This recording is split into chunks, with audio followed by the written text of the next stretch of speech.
തോട്ടക്കുട്ടൻ്റെ ഗാങ്ങിൽ ഉള്ള ഇപ്പോൾ മറ്റേ ഇത് മറ്റേ സ്പാൻഡറുമായിട്ട് ചാടി ഇറങ്ങുന്ന ഫസ്റ്റ് ജീപ്പിൽ നിന്ന് ചാടി ഇറങ്ങുന്ന പുള്ളിയാണ് സോനു എന്ന് പറയുന്നത്. സോനും ഇവർ സുഹൃത്തുക്കളാണ്. അപ്പോൾ സോനും ഇവരും ഒരുമിച്ച് എനിക്ക് എല്ലാ ദിവസവും പിറ്റേ ദിവസത്തെ സീനുകളുടെ ഡയലോഗുകൾ റെക്കോർഡ് ചെയ്ത് അയച്ചു തരുമായിരുന്നു. അപ്പോൾ നമുക്ക് അതിനകത്ത് ആ മോഡുലേഷനും ഇതുമെല്ലാം ഈ സൗണ്ടിങ്ങും ഒക്കെ നോക്കുന്നതിൻ്റെ ഒപ്പം ഇമോഷനും കൂടെ നമുക്കൊന്ന് പ്രിപ്പയർ ചെയ്യാനായിട്ടുള്ളൊരു ബാക്കിയുള്ള സിനിമകൾക്കാൾ കൂടുതൽ കുറച്ചും കൂടെ പ്രിപ്പറേഷൻ ഇതിൽ വേണ്ടി വന്നിരുന്നു.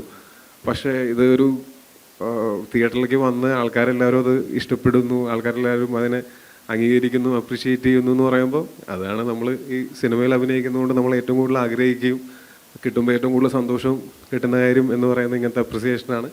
നമ്മൾ ചെയ്ത എന്ത് ജോലിയാണെങ്കിലും അത് ചെയ്ത് കഴിയുമ്പോൾ അതിന് നമുക്ക് കിട്ടുന്ന പ്രതിഫലം എന്ന് പറയുന്നത് പൈസയേക്കാളും അത് നമ്മൾ അത് നന്നായി ചെയ്തു എന്ന ആളുകൾ പറയുന്ന സമയത്ത് ഉണ്ടാകുന്നൊരു സാറ്റിസ്ഫാക്ഷൻ ഉണ്ട്.